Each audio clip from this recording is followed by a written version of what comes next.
രാഹുൽ ഗാന്ധിയുടെ സന്ദർശന ശേഷം വയനാട് അതിശക്തമായ പ്രചാരണ ചൂടിലേക്ക്. രാഹുൽ വന്നതിന്റെ ആവേശം ചോരാതിരിക്കാൻ പുതിയ തന്ത്രങ്ങൾ മെനയുകയാണ് UDF. വോട്ടർമാരെ നേരിട്ട് കാണുന്ന പ്രചാരണമാണ് ഇടതുമുന്നണി ആസൂത്രണം ചെയ്യുന്നത്. രാഹുലിന്റെ റോഡ് ഷോയ്ക്ക് മണ്ഡലത്തിന് പുറമെ നിന്നാണ് ആളുകളെ എത്തിച്ചതെന്നാണ് NDA സ്ഥാനാർത്ഥി തുഷാർ വെള്ളാപ്പള്ളിയുടെ ആരോപണം.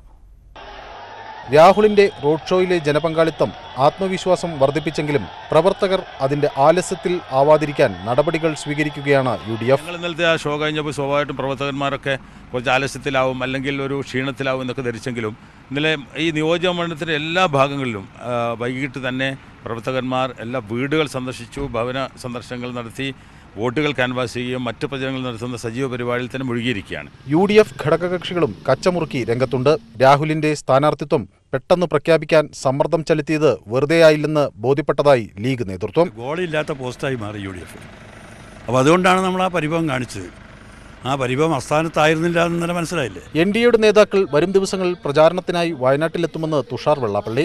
രാഹുലിന്റെ റോഡ് ഷോ കാണാൻ വയനാടുകാർ ആരും ഉണ്ടായിരുന്നില്ലെന്നും NDA സ്ഥാനാർത്ഥി. ഒന്നാമത് രാഹുൽ ഗാന്ധിയുടെ റോഡ് ഷോ എന്ന് പറയുന്നത് മാധ്യമങ്ങളിലൂടെ തന്നെ നിങ്ങൾ കണ്ടല്ലോ. കാരണം വെളുപ്പിൻ്റെ 4 മണിക്കും 5 മണിക്കും കണ്ണൂരിൽ നിന്നും കാസർഗോഡ് നിന്നും കോഴിക്കോട് നിന്നും തമിഴ്നാട്ടിൽ നിന്നും കർണാടകത്തിൽ നിന്നും ഒരാളെ കൊണ്ടുവന്നിട്ടാണ് ഇയാളെ കാണിച്ചവിടെ. വയനാട്ടിൽ നിന്ന് എത്ര പേരുണ്ടായിരുന്നു എന്ന് നിങ്ങളൊന്ന് പരിശോധിച്ച് നോക്കുക.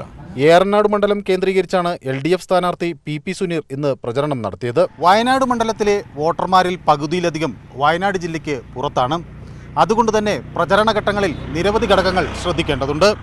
രതീഷ് വാസുദേവനും ക്യാമറമാൻ സുമേഷ് മോറാരയ്ക്കുമൊപ്പം മനു ഭരത്, News 18 വയനാട്.